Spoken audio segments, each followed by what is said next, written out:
Diskusi pasca pemilu, membahas tuntas pemilu 2024. Hanya di RRI Merauke dan kanal YouTube RRI Merauke.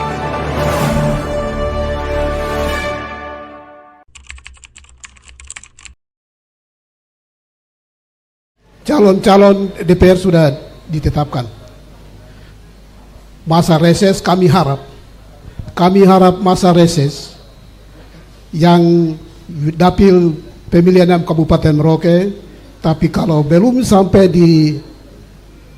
sudah sampai di Asmat tapi belum sampai di Kampung Ulakim, Distrik Mabul, berarti saudara belum sampai di Asmat. Kalau belum sampai di Kampung Ican, berarti belum sampai di Kabupaten Bovendigul. Kita sini sudah sampai di Kodo, sudah. Tapi kalau belum sampai di Asmat, berarti belum sampai Kampung Ulakim, berarti belum sampai. Oleh karena itu kami harap bapak-bapak dari ketiga partai ini mohon supaya anggota-anggota harus laksanakan masa reses dengan baik, lebih dekat dengan masyarakat, mendekat asmara, aspirasi masyarakat.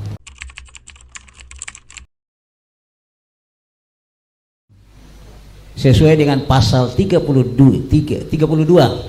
PP 106 huruf C, itu ada satu jatah untuk menjadi wakil ketua. Jadi dia masuk unsur pimpinan DPR. Di situ afirmasi. Gitu. Jadi terjawab pertanyaan Bapak tuh. Jadi ada jatah. Selain tiga ada partai, memang kita ini anggota DPR ini kan terbatas.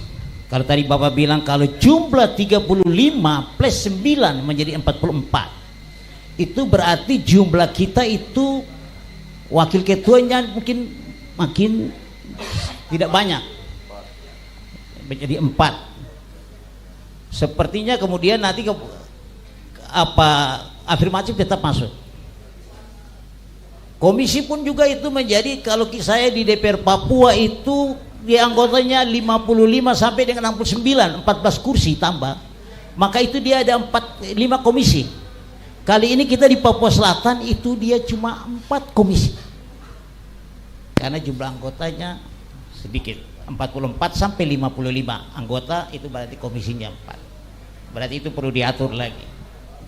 Nah, jadi ada jatah 1 untuk menjadi wakil pimpinan, wakil ketua. Soal konfirmasi. Terus pertanyaan kedua, saya pikir reses begini Pak, ini ketiga DOB, saya waktu dulu 2019 terpilih menjadi anggota DPR Papua, itu daerah pemilihannya Merauke, Bovendigul, Asmat, Mapi. Jadi kalau reses wajib hukumnya turun di 4 daerah itu. Ketika sekarang kita menjadi DOB, ini di wilayahnya masih terbagi. Dapilnya Asmat sendiri, Mapi sendiri, Merauke sendiri, Merauke ada 2, sama Bovendigul. Saya dengan Pak Victor ini, karena kita 2 dipilih dari Mapi, maka kami turun ke Mapi saja. Karena memang itu dapil kita. Kecuali kalau kemudian saya dengan Pak Victor ini menjadi pimpinan DPR, mungkin kita bisa turun untuk mencari aspirasi di 4 kabupaten yang tadi Bapak bilang itu. Tapi kalau reses itu memang kembali ke dapil. Itu perintahnya begitu. Nah, soal kemudian tadi Bapak menegaskan bahwa bagaimana memerintahkan anggota DPR untuk turun ke basis.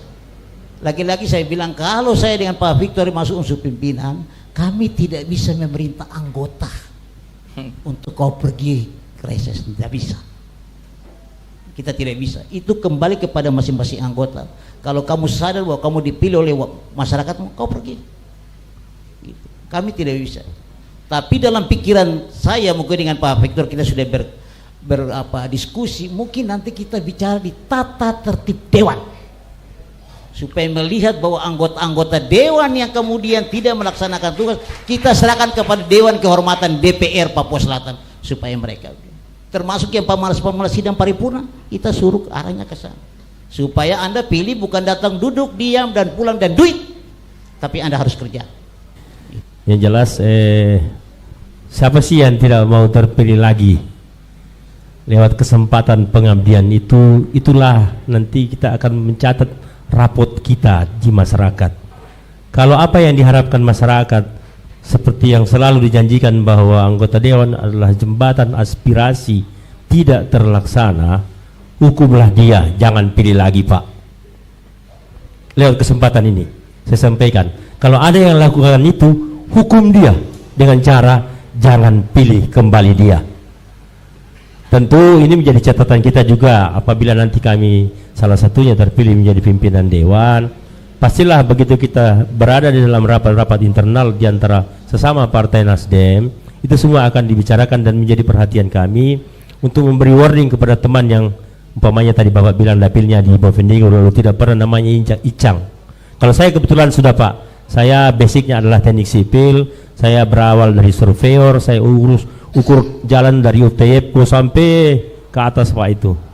Dulu rawan Pak, masih rawan.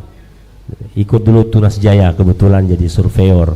Tapi seperti tadi saya berharap inilah cara bagaimana masyarakat bisa memberikan nilai rapot kepada anggota dewan nanti besok. Mari kita evaluasi kinerja mereka. Jangan hanya cuma bisa berjanji tapi tidak ada bukti. Tapi tentu dari Partai Nasdem sendiri akan menjadi juga perhatian khusus. Kita akan evaluasi di rapat internal. Kalau ada laporan-laporan masuk, tentu nanti mungkin Partai Nasdem akan coba siapkan juga kotak saran atau kotak protes lah ya. Kalau ada laporan dari masyarakat, yang dia tipu saya, dia cuma cerita ternyata dia tidak pernah sampai ke bawah ke grassroots. Kan kami partai itu ada 5 kursi kami. Kalau kami khusus Gerindra ada 5 kursi. Terus kami di sana ada fraksi kami. Fraksi adalah kepanjangan tangan dari partai kami. Wajib hukumnya mereka melapor kepada kami jika ada calon atau kami 5 orang di situ tidak menjalankan tugas fungsinya. Seperti tadi masalah reses. Kami 5 kursi itu kami tidak keterwakilan dari Dapil Asmat.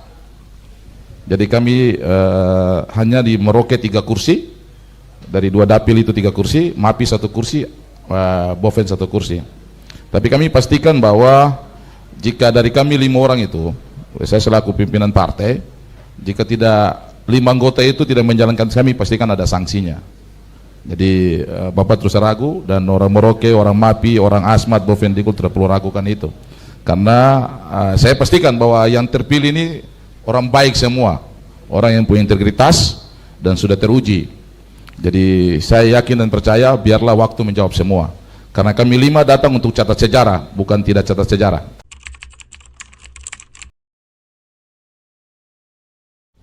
Bagaimana peran anggota DPR Provinsi Papua Selatan dalam upaya meningkatkan PAD, pendapatan asli daerah Provinsi Papua Selatan.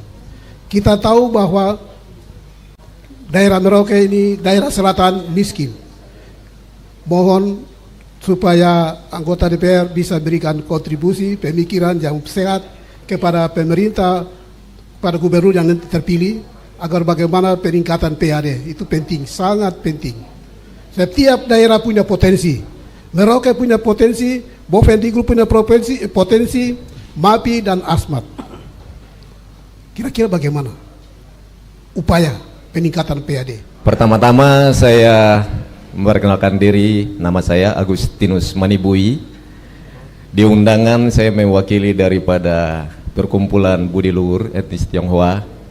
Tetapi saya juga mau berbicara atas nama anak Papua. Saya ucapkan selamat buat bapak-bapak yang terpilih dan mungkin saja nanti jadi pemimpin, jadi pimpinan. Pagelaran pasca pemilu menanti calon pemimpin DPR Provinsi Papua Selatan.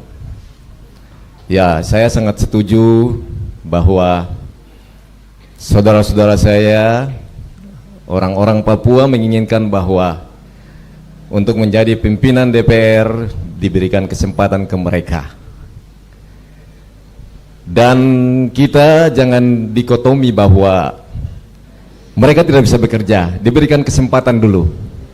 Diberikan kesempatan, walaupun itu ranah daripada partai DPP untuk menentukan siapa pemimpinnya, Tetapi harapan kami, semoga mereka ini ya paling tidak mungkin tidak ketua tapi wakil ketua 1 atau 2 bisa mewakili, supaya kita tahu bahwa sekarang saudara-saudara kita mulai teriak, MRP teriak untuk bagaimana ke depan jabatan-jabatan politis harus untuk orang asli Papua.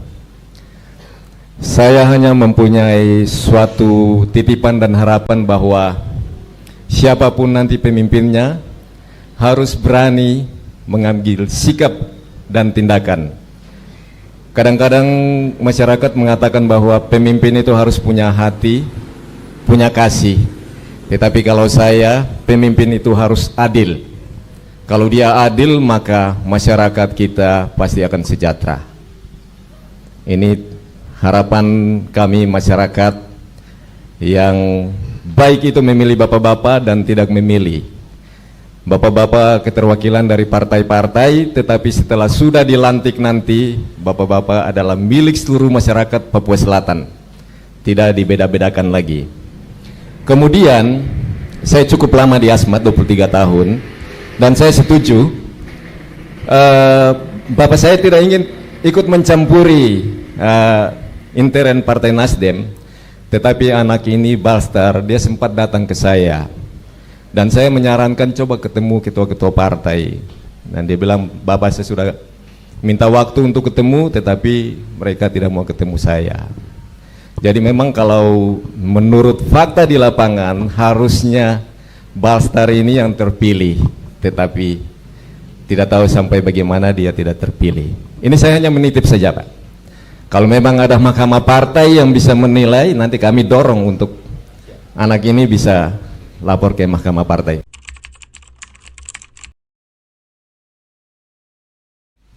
Saya menjelaskan tentang kisah Papua Induk. Ketika Papua Induk itu DOB-nya itu kemudian dimekarkan, daerah wilayah baru itu dimekarkan, APBD Papua Induk yang biasanya 18 triliun, 14 triliun, dia terjun 3 triliun. Baru kemudian kita mulai pusing. Bukan kita, termasuk pusing karena pemerintah daerahnya harus pusing. Bagaimana cari PAD-nya? Maka itu seluruh aset yang ada milik Provinsi Papua yang diserahkan ke Papua Selatan, cuma ada satu yang tidak diserahkan, Hotel Asmat. Karena apa? Karena bagian untuk peningkatan PAD mereka. Mereka sekarang lagi repot, kita juga akan membahas bagaimana sekarang mencari sumber-sumber dana untuk menghidupkan. Maka itu saya bilang itu pertanyaan yang sangat baik supaya kita jangan terlambat. Jadi kalau betul besok ini DPR ini mulai terbentuk, kita memang harus mulai bicara soal bagaimana menyiapkan sumber-sumber dana pendana supaya kita tidak semata-mata tergantung saja dari APBD. Begitu. Tentu ini adalah kalau kemudian Bapak tanya bagaimana kerja-kerja DPR, saya pikir kerja-kerja anggota, sebenarnya ini kerja-kerja DPR. DPR bersama pemerintah. Sehingga kita akan kalau bicara untuk sesuatu menjadi aset itu kita harus membuat dalam peraturan daerah provinsi dulu. Itu antara DPR dengan pemerintah daerah provinsi. Kalau itu sudah dipermanenkan dalam peraturan daerah, baru kemudian kita bisa menarik dana-dana yang disebut tadi untuk aset-aset yang ada. Begitu. Nah, saya pikir banyak. Cuma saja sampai saat ini memang kita memang belum dibawa karena kita baru provinsi yang baru, maka itu ada beberapa kebijakan negara yang dibuat sebenarnya secara hukum itu melawan hukum. Peraturan yang harus dibuat untuk Batangan itu dibahas bersama DPR. Sekarang yang dikeluarkan yang adalah pergub yang keluar sekarang untuk menarik beberapa daerah seperti retribusi pajak mobil itu pakai pergub sekarang di sini. Padahal itu secara aturan tidak boleh. Itu harus dulu bicara dengan DPR, baru kemudian bisa. Jadi retribusi sekarang yang mulai ditarik sumber-sumber dana itu menggunakan peraturan daerah yang memang sudah peraturan gubernur yang disetujui oleh Depdagri. Ke depan kita DPR bersama pemerintah daerah kita bikin untuk itu. Kita melihat sumber-sumber. Saya kira macam Bapak ada orang di bagian pendidikan itu pasti tahu bahwa sumber-sumber masyarakat, tokoh-tokoh masyarakat. Saya pikir banyak kemudian kita bahas tokoh-tokoh kaum muda paling banyak juga punya pemikiran-pemikiran. Saya setuju bahwa kita harus jauh hari membuat ada perda soal bagaimana adanya sumber-sumber dana yang bisa kita gali atau jadikan aset untuk ada anggaran buat. Itu mungkin yang saya bisa jelaskan, karena DPR itu fungsinya kebijakan dengan regulasinya. Fungsi DPR itu kan cuma 3: budgeting, kontrol pengawasan, dan legislasi. Gitu. Kami tidak mencari uang, kami hanya membuat kebijakan atau peraturan daerah yang legislasi untuk mendukung pemerintah daerah. Kamu bisa tarik sumber-sumber dana. Kita diskusi soal bagaimana anak-anak Papua asli itu mengambil posisi-posisi, itu memang itu diskusi panjang. Tetapi kita memang harus tidak berhenti untuk terus diskusi dan bersuara. Karena ketika kita berhenti, disitulah kita diamputasi dan kemudian kita kehilangan jalan. Jadi saya pikir kita kalau bilang orang asli Papua, sebenarnya dia paling dapat kesempatan, ruang paling besar. Dia bisa masuk di partai politik, dia bisa masuk di soal afirmasi pengangkatan, tapi juga dia bisa dalam PP 106 itu memang diberikan ruang yang sangat luas di sana. Sekarang kembali kepada masing-masing kita. Kami bersama adik-adik atau teman-teman muda, mari kita buat apa? Begitu. Kalau tadi mendengar bahwa semangat teman-teman yang ada di DPR yang ada sini, entah mungkin tidak merepresentasi semua, tetapi dengan yang ada, semangat yang ada, mungkin kita jalan dengan 1-2 anggota yang punya semangat dan itu. Kita terus diskusi, kita terus dukung. Saya kira Pak Manibui atau Pak Justus itu juga bagian yang mungkin sudah fase-fase umur yang sama dengan kita. Mungkin kita tinggal mendorong saja. Kamu jangan menganggap kami yang menggerakkan kamu, kita mendorong. Kamu yang bergerak. Di situ kita akan pilihan-pilihan mana yang terbaik buat kalian. Kalau nanti DPR ini bisa berjalan nantinya, kita akan coba berkolaborasi dengan pemerintah daerah provinsi untuk menginventarisir sumber daya alam, khusus umpamanya pengelolaan laut, hasil laut. Selama ini kan lebih banyak perizinannya dipegang langsung oleh pusat. Tentu ini menjadi potensi yang bisa kita harapkan menambah pendapatan asli daerah, terus mempermudah bagaimana proses perizinan berusaha, karena kita lihat sendiri kalau sebuah kota sudah dibangun oleh swasta itu percepatan pembangunannya bisa lebih dahsyat daripada dilaksanakan oleh Pemda sendiri. Banyak contoh seperti kota-kota industri.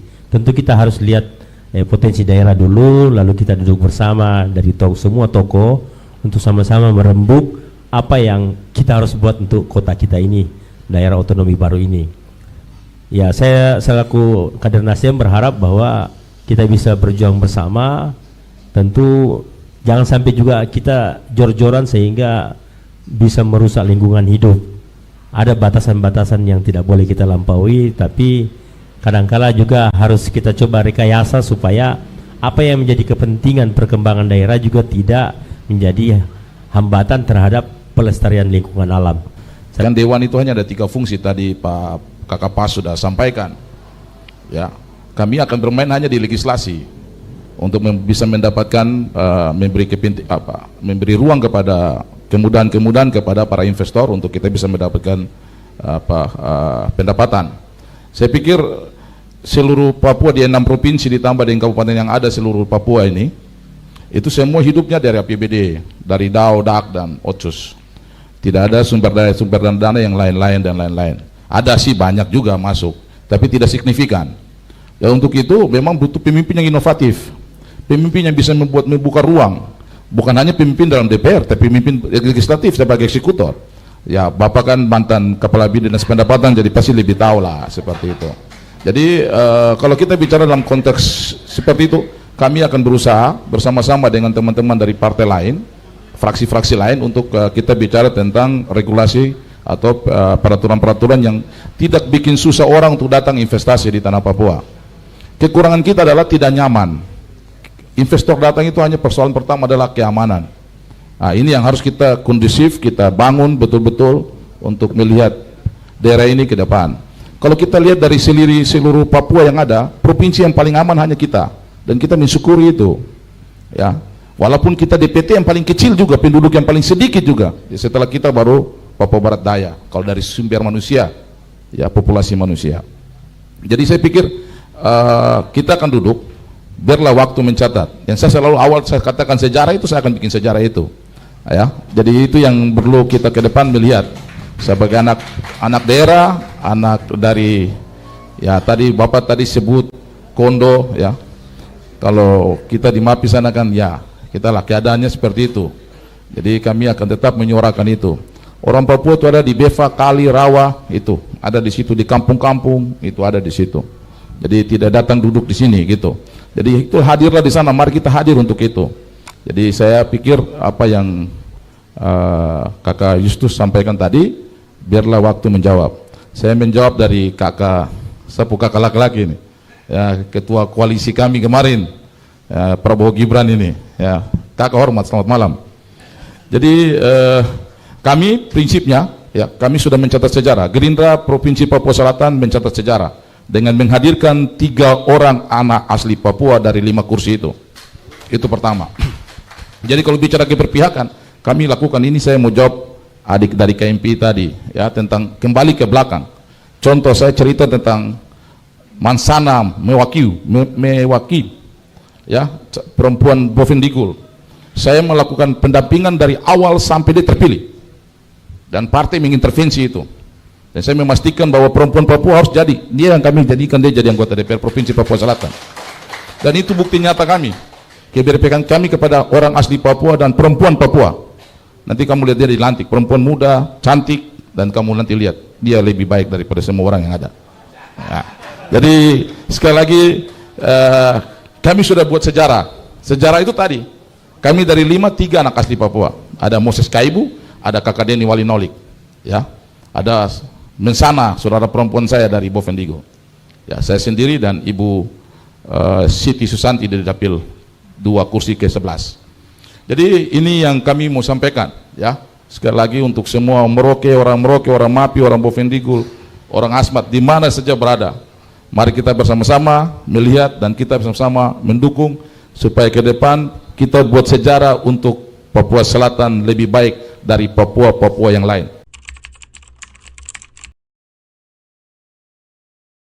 Ya, langsung bertanya kepada saudara yang dari Partai Nasdem kalau tidak salah. Ya, baik. Untuk itu nama saya Rovinus Sirmi. Ya, di sini mungkin saya akan menyampaikan 1-2 kata terkait dengan ada beberapa hal. Ada beberapa anak-anak asli Papua yang menjadi korban itu di beberapa kabupaten, dan ada beberapa kejanggalan. Jadi mungkin terutama di Asmat. Itu khusus untuk Partai Nasdem. Itu mungkin saran saya mungkin bisa dikembalikan kepada internal, supaya bagaimana luka hati yang hari ini ada di setiap anak-anak asli Papua. Itu ada salah satu nasib yang dialami oleh saudara kami, itu dari Asmat, namanya Baltasar. Jadi minta maaf, ini saya harus bisa menyampaikan karena seorang Katolik. Ya, jadi jujur itu hebat begitu. Nah, jadi itu mungkin ya perlu bisa dilihat, dan bagaimana kita juga bisa menjaga keseimbangan, dan bagaimana kita bisa hidup bernegara di dalam bingkai negara kesatuan Republik Indonesia.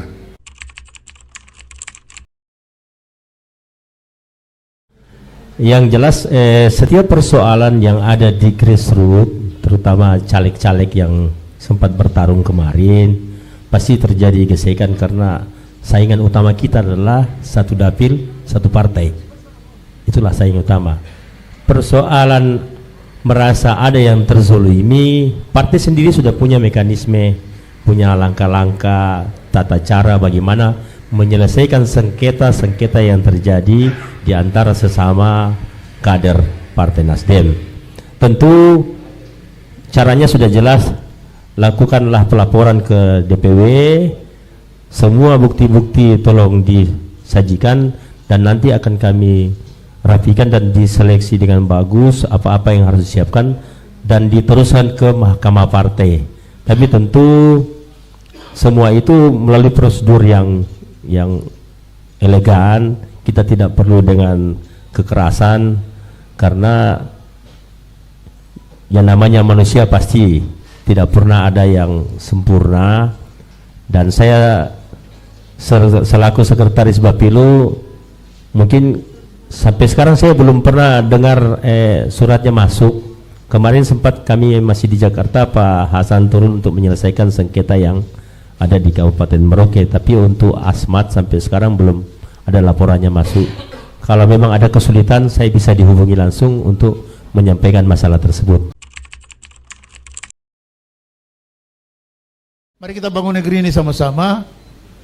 Bagus diskusi ini, terus Jack lakukan diskusi seperti ini. Anak-anak muda juga terus respon seperti ini. Biar kita sharing terus tentang pengalaman. Tapi pokok satu, pikiran kita boleh berbeda, tapi kita cinta negeri ini sebagai Teras Timur Nusantara harus kita tetap satukan. Pikiran yang beda itu kita satukan, lalu harus punya hati dan komit bangun negeri ini secara bersama-sama.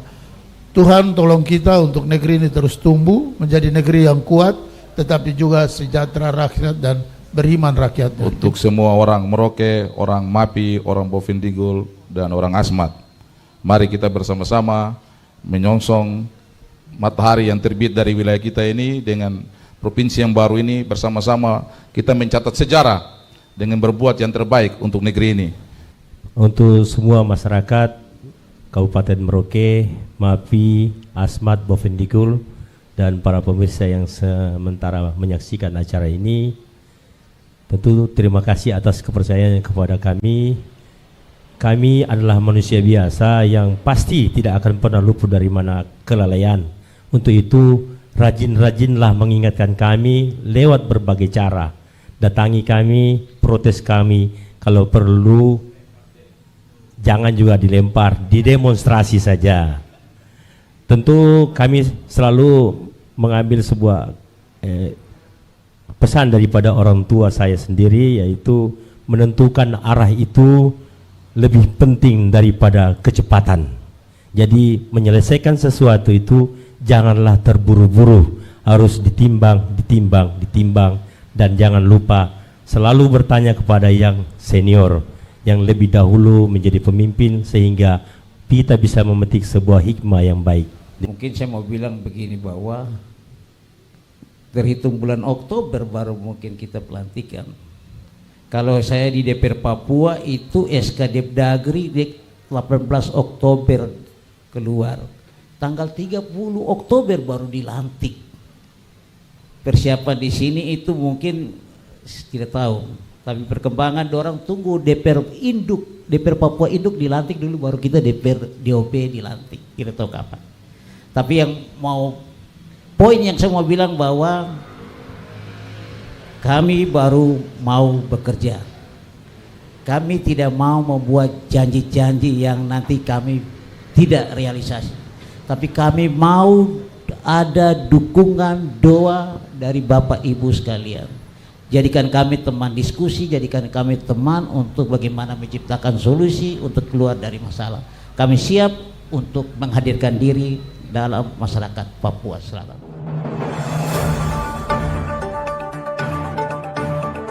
Terima kasih baru saja Anda mengikuti diskusi pasca pemilu RRI Merauke.